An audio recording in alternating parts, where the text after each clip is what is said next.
All right. Good morning. What's up, everybody? Matt Moda here with another live stream of Fast Break Bets presented by DraftKings Sportsbook. Everybody knows this by now, but we're live every Monday, Wednesday, Friday at 11 a.m. on the Betting Pros YouTube channel, live through the entire first round of the NBA playoffs. So, not sure exactly how long that'll go, but that's how long we'll be live for. As for today, we have two games tonight. We have both 1-8 matchups tonight, and then we have three games tomorrow. So I'm going to have at least one pick for every game, multiple picks in most of them. I think there's only one game. Yeah, there's only one game where I only have one pick. And then obviously Friday's games and the weekend we'll cover on Friday. One thing that I want to do real quick is just to kind of talk big picture about how the playoff series have gone. So on Monday's stream, the big story in my eyes was A, the fact that the home team had won every game, and B, there were teams that had a really bad end to the regular season that showed up big time in game one: the Clippers, the Bucks, and the Cavaliers.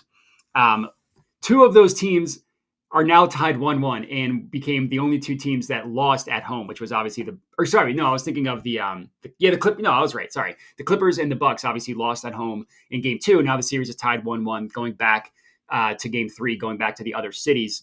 Granted, the Mavericks were the favorite in both games 1 and 2, so it's a little bit different. I just thought it was interesting that we finally had the first road teams win last night. The Mavericks won and the Pacers won. The Pacers really took it to the Bucks, especially that run in the end of the fourth quarter. Whereas the Mavericks, I didn't stay up for that entire game, to be honest, but I did catch up this morning. Mavericks won a tight game with Luka having that crazy step back shot at in the last minute, kind of a dagger type thing. But yeah, so as for today, both 1-8 matchups, as I mentioned, and tomorrow we got three more games. All of them are 2-0 with the home team up. If you are not already, make sure to subscribe to the Betting Pros YouTube channel. Hit me up on Twitter. You see my handle on the screen here at Jedi Modai.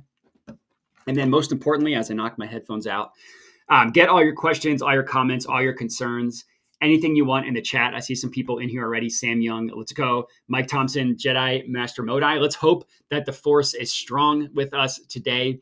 Whether you have a bet that you want to shout out, whether you have a bet that you want my opinion on, or you just want to comment about anything. Could be Star Wars related, could be basketball related, could be anything. Get it in the chat and I'll make sure to respond to as many as I can. Last stream was pretty interactive, which I love. That's always my favorite streams when I'm getting a lot of feedback from everybody. So anything you can put in the chat, I would love it. Jalen Gauss, good morning to all.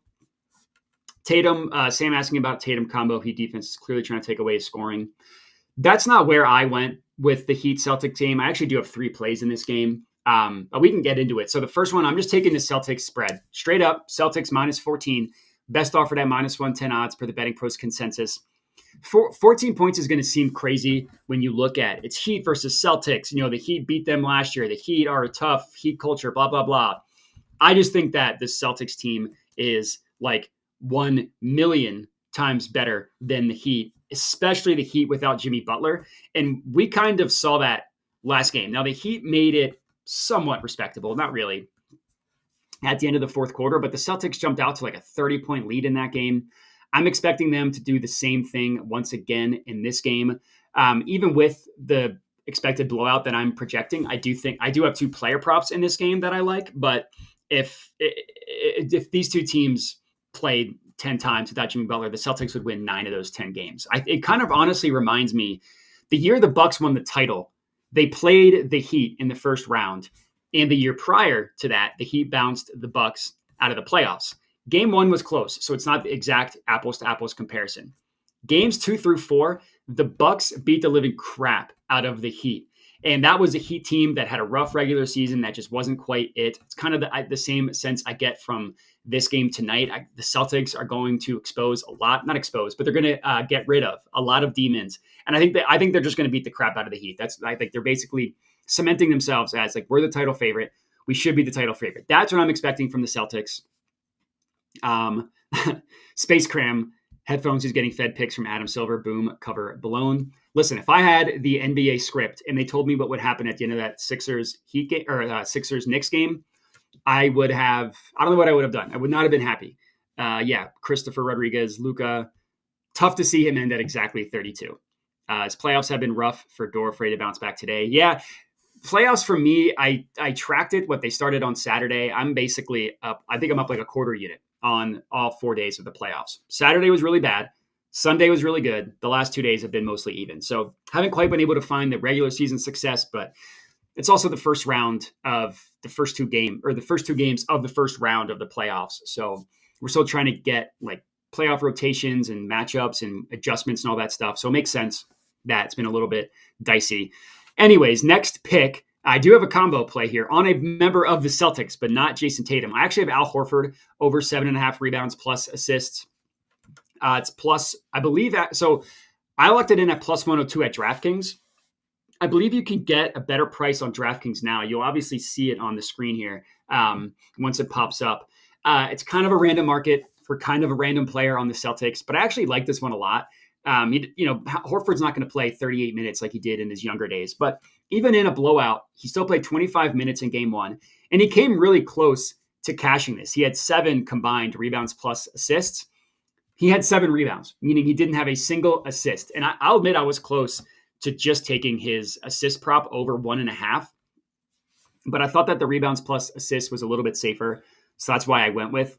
And him getting 7 rebounds, like he could easily do that again tonight. If you look at his stats against the Heat in the regular season, he averaged over 7 rebounds per game.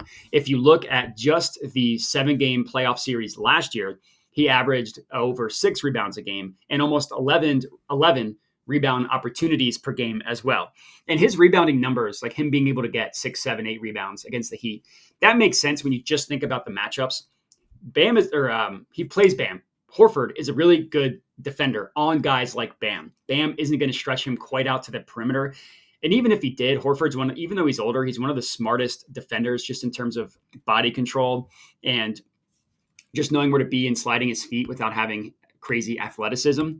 And because Bam's not going to stretch him out to the perimeter, Horford will generally be around the basket, which is just easier to collect rebounds. The Heat are not like the Celtics in terms of how many jump shots they take. So you don't really want to target guard rebounders for the Celtics, not like Drew Holiday or Derek White or anything like that. And so that's the rebounds perspective. On the assists side, him getting 0 assists against the Heat in game one, that's like a complete and utter outlier. Now, I'm not going to sit here and tell you that Al Horford is like Jokic or prime Steve Nash in terms of a passer or anything like that. But if you just look at the regular season, Horford averaged 2.5 assists per game. If you look at every game he's played against the Heat over the past 2 years, so this year and last year, including the playoffs last year, he averages 2.5 assists per game against the Heat as well. If you just look at the 7-game playoff series last year, Horford had 2 or more assists in 6 of the 7 games. He averaged over just under actually 5 potential assists in that 7-game series. And he actually had 3 separate games with 7 potential assists and another game with 6. So I wouldn't be surprised if Horford got 2, 3 assists in this game. I wouldn't be surprised if he got 6, 7 rebounds. Once again, if that happens, obviously we cash out this play. It's a little bit of a random market. I also think if you want to put a dart throw on Horford 3+ assists, last I saw that was plus 300. I think that's worth a sprinkle, like nothing more than a quarter unit. That's not obviously what I'm playing, but I don't think that's a bad look. Azana asking about Tatum rebounds plus assists. I know a lot of people are going to be on his rebounds plus assists. He crushed that number so much in game one while shooting like 1 of 8 or 1 of 9 from deep that maybe this is just me being stubborn, but I try to not bet after outlier performances like that. Obviously, the Mitchell Robinson play that we had Monday, we bet on him after somewhat of an outlier performance. So I'm not saying I'm completely against it, but I just have a hard time after a triple-double seeing him having another another similar type of blow-up game in terms of rebounds plus assists. And then one is asking about Bam first quarter points. I saw that it was at 3.5. I believe it's pretty heavily juiced towards the over, so you're not getting a ton of value on it. But in like a parlay piece or something, it's not bad. Anyways, next up, same game. Caleb Martin over 1.5 made 3-pointers, plus 190 odds per the Betting Pros consensus. Now I'm just putting a half unit on this one. I want to be clear. I'm putting a half unit. Everything else I deem worth a full unit play. This one is just a half unit. This is definitely going to feel scary. It's why we're getting plus 190 odds in the first place, and it's why we're only putting a half unit on it. He went 0 of 4 in game one against the Celtics. But All 4 of those attempts, 100% of them, were considered wide open by NBA.com's standards. Wide open, they define as 6+ feet of space. Literally all 4 attempts, they were all considered wide open. The Celtics did this last year in the playoffs. They did it in the regular season against the Heat. They don't trust Caleb Martin as a jump shooter, and they're just going to leave him wide open and say, hey, make him. I dare you. And he didn't in game 1, but 4 attempts that are considered wide open, that's something that I will bet on continuing, if not even more attempts game over game. And I'm expecting him to shoot better in game 2 than he did in game 1. Granted, it's literally impossible to shoot worse than not making a single shot. But I do think that Martin can get the 2 number that we need him tonight. If you look at the regular season, he shot 39%, just over 39% on wide open 3-point attempts this year. It's not like he's Ben Simmons, who just doesn't shoot and can't make anything from the outside. And this was the same exact strategy that the Celtics used against Caleb Martin last year. And Martin was phenomenal against the Celtics in last year's playoffs. I understand that going back a year isn't always perfect, but if you will entertain me for a second, in that 7-game series, he made 2 or more 3-pointers every single game. 7 for 7, making 2 or more 3-pointers. He made 2, exactly 2 3-pointers twice. He made 3 3-pointers another 2 times, and he made 4 3-pointers 3 times. So not only did he go over 1.5 made 3-pointers in every single game, he actually made 3 or more in 5 of the 7 games. I'm not necessarily saying he's going to make 4 3-pointers in this one like he did 3 times last year, but he also averaged over 6 3-point attempts in that series as well. That's more in line with what I'm expecting tonight, is over 6 3-point attempts. And if you look at the 2 regular season games this year against the Celtics, he made at least 2 in both games while attempting 8 and 7 3-pointers. So it's not like expecting him to get 6 attempts is completely unreasonable. If he shoots 6, probably all 6 are going to be wide open. And I'll bet that he'll be able to make 2 of 6 wide open 3-point attempts. All right, a lot of questions that I want to get here real quick before we move on. I did not look at Drew Holiday blocks. Over 0.5, I'm going to be honest, I don't have really any thoughts on that one. I would say, anything that is over 0.5 is not going to be a tough sell for me because it just needs to happen once, but it's obviously priced like that for a reason. Porzingis 5.5 first quarter points is pretty good. I did look at that. I think that's a good play. Mike, appreciate the positive feedback on this play. And then Jovic over 4.5 rebounds. I saw some people that I trust on Jovic as well. He's a pretty good player. He should get run. So yeah, I like that play. You see DraftKings up here on the screen. To talk a little bit more about DraftKings, we're in the playoffs, right? The 82-game preseason, which I like to call, the regular season, I like to call the NBA preseason because nobody really cares about the regular season anymore. That's over. It's finally time for the real season to start.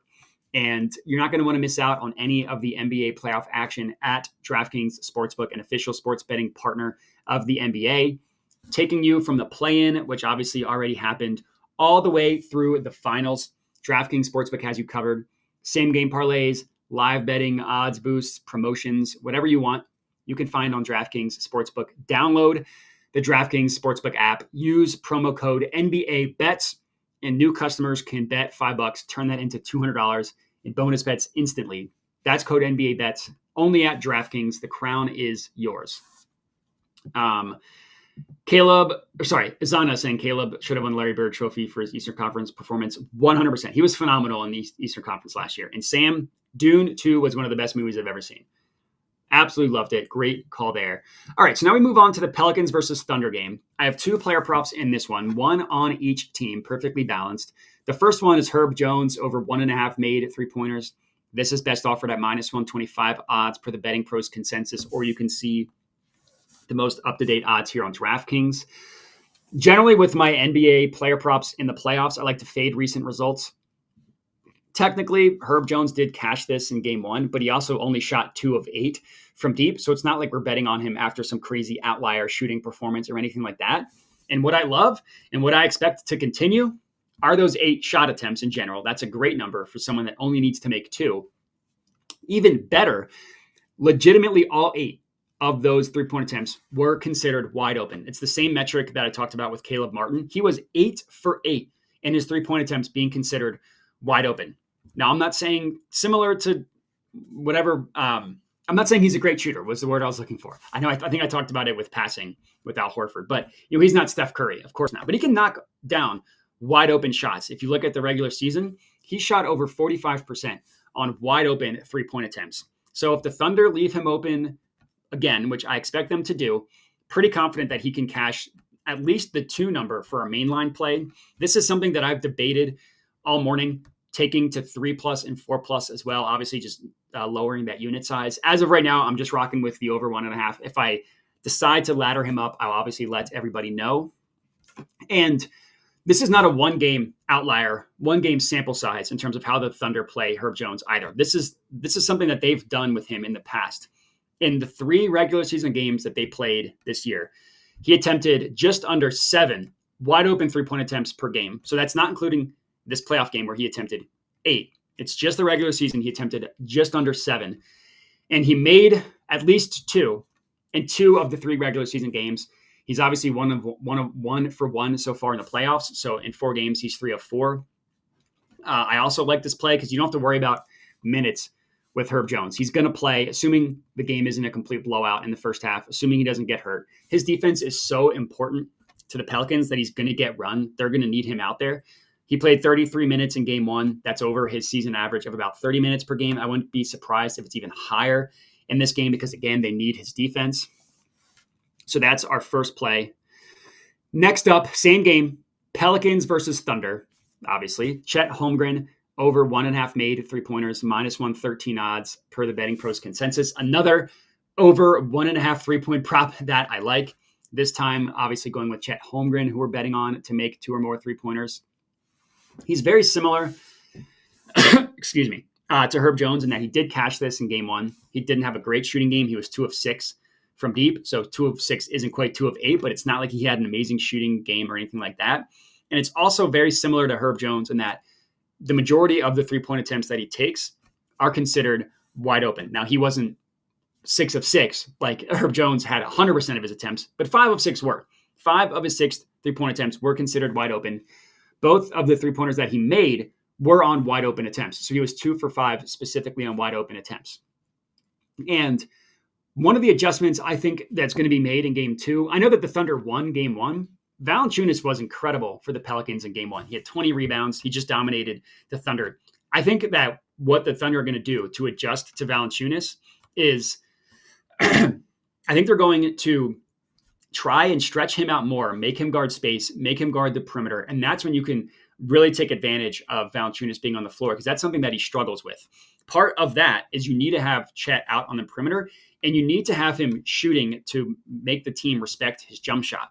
Now, he's not as good of a shooter as Herb Jones is on wide open shots, but he on his wide open 3-point attempts this year, he shot about 37%. As long as he gets another 5, another 6 wide open 3-point attempts, I am confident that he's going to cash the 2 number that we need him to get to cash this out for us. And looking at his 4 games against the Pelicans this year, he's gone over 1.5, so he's cashed 2 or more in 2 of the 4 games. But more importantly, he attempted 6 3-pointers in 3 of the games and 5 in the other games. So the volume's there. And considering the majority of the shots are wide open, I'm confident that he's going to be able to make 2 tonight. Hopefully him, Herb Jones, and Caleb Martin all make 2 or more 3-pointers. All right. OKC played Jalen Williams 40-plus minutes, mainly because he was locking up on defense, but his offensive stats haven't bumped up much. I like his points tonight with how many minutes he could get. Yeah, that logic sounds good to me. I didn't look at Jalen Williams, but that logic sounds good to me. Matthew Chalk asking about Jones over 9.5. I like the 3-pointers a lot more. I think, based on the same logic, I think the 9.5 isn't a bad play. I would rather go with the 3-pointers. And over 203 is a low number for Miami and Boston. It's a low for a reason. The Heat just are very offensively challenged, especially without Jimmy, especially with how good the Celtics defense is. But I didn't look into this. I'm guessing game 1 went under. So part of the zigzag flip-flop method would be betting on game 2 to go over. So that does make sense. All right, we're 5 picks deep. We're halfway done with all of the picks. Before I get into the next one, I want to talk to you about the Betting Pros app. You can find it bettingpros.com/apps. In the app, what I like to use the most is the prop bet cheat sheet. You can find all of Betting Pro's recommended picks based on the current lines that the sportsbooks are offering in conjunction with the Betting Pro's projections as well. Basically finding value based on what the sportsbooks are offering and what Betting Pros projects in terms of player props. You can follow me in all of my picks on the Betting Pros app. bettingpros.com/Modi is a link to my profile. You can also get a free trial. So if you download the Betting Pros app, you get access to a free trial of the Betting Pros premium offering. And then they also have a bet sync function, which I think is really cool. You sync all you can sync your bets through all the different sportsbooks on the Betting Pros app. So you don't need to go in and track anything or anything like that. So definitely recommend checking it out. bettingpros.com/apps. All right. We're done with today's games. Now we move on to tomorrow. Cavaliers versus Magic. I'm taking the Magic -1.5, -110 odds per the Betting Pros consensus. So this is a system play. Part of my NBA playoff betting strategy is that when a team is down 2-0 in the series, assuming that the road team is, or the underdog, I should say, the lower seeded, however you want to phrase it, that team wins game 3. So the team that's down 2-0 and going back home, that team wins game 3 60% of the time. So it's not one of those things where like, oh, parlay every team down 2-0. That's not what I'm saying. The goal here is to make money. And again, 60% of the time, the team that is down 2-0, the lower seeded team that is down 2-0, going back home wins 60% of the time. Now, that doesn't take into account what the spread is, because sometimes the teams are favorites, sometimes the teams are underdogs. So we're just looking at whether they win straight up. I'm obviously taking the Magic to cover the 1.5 point spread here.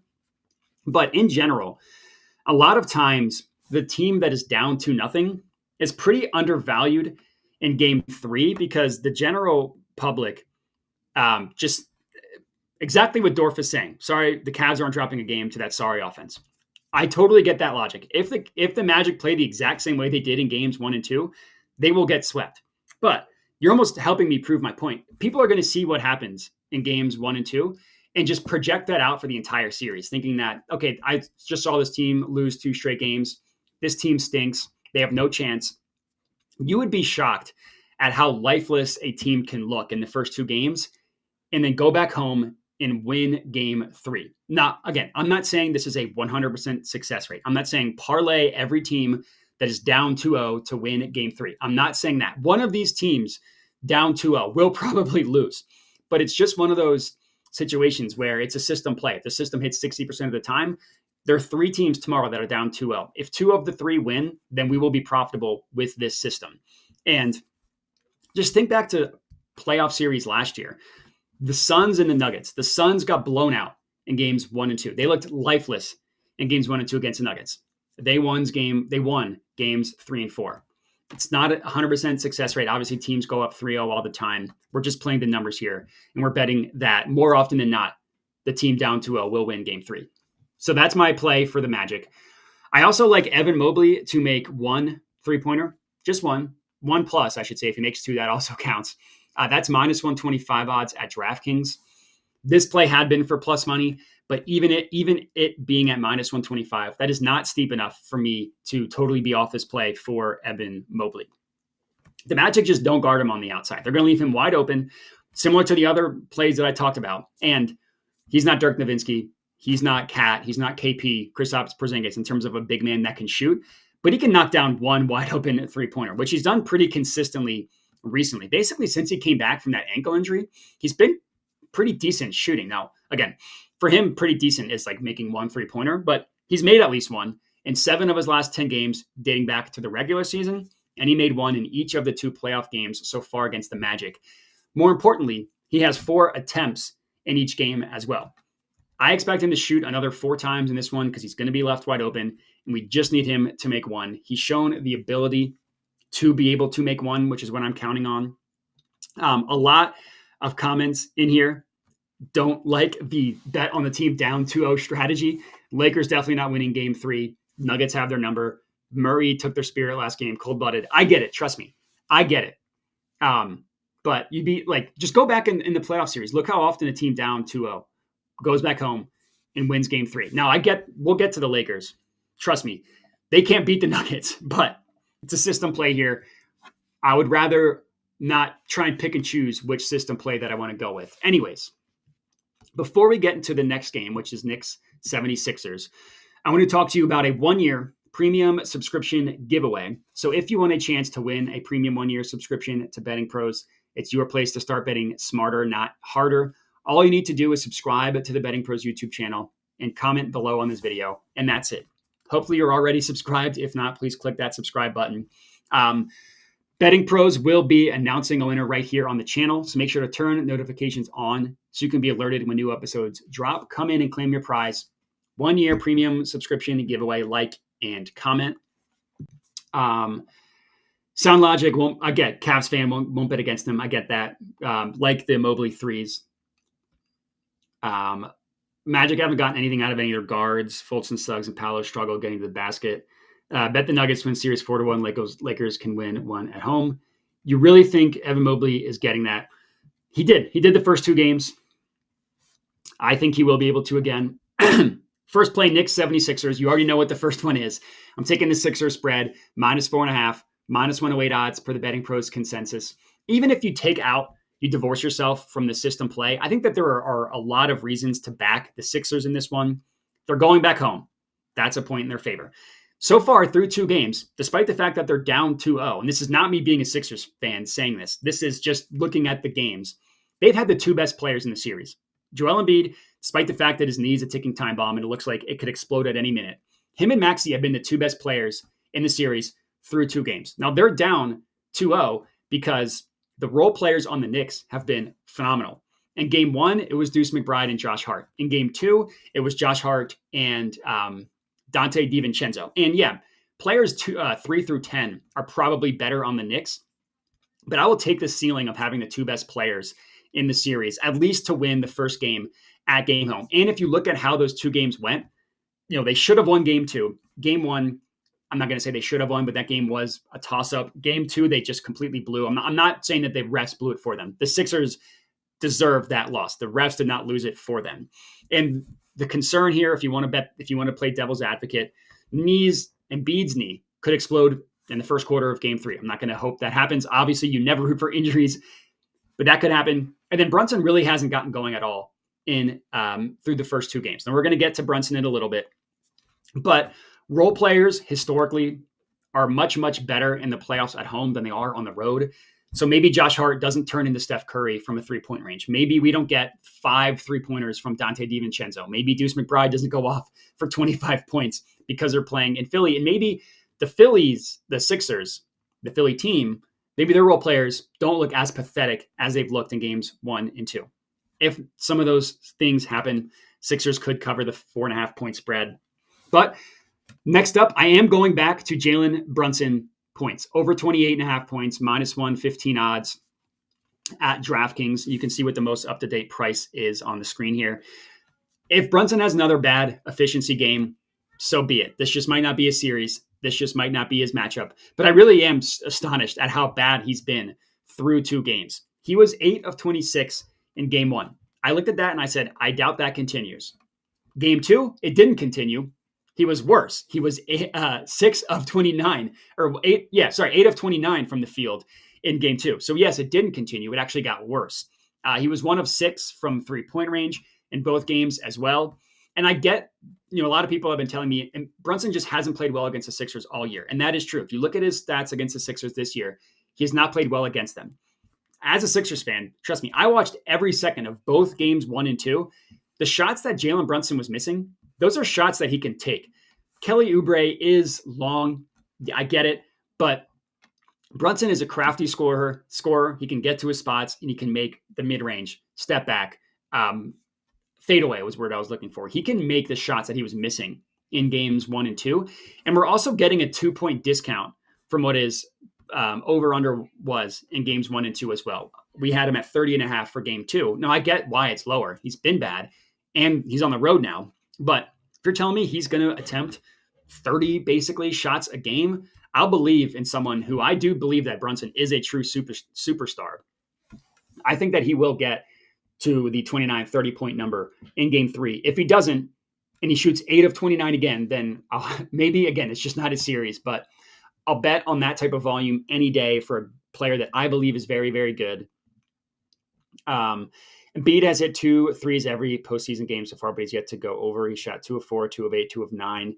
First time over his 1.5 line is no longer plus money. I like him to go over 2.5. So yeah, at home, maybe he shoots a little bit better at home. I get that. Sean, I'm not sure who you're referring to who's never broken 30 against the Knicks. I'm assuming maybe you mean he's never broken 30 against the Sixers, which is true.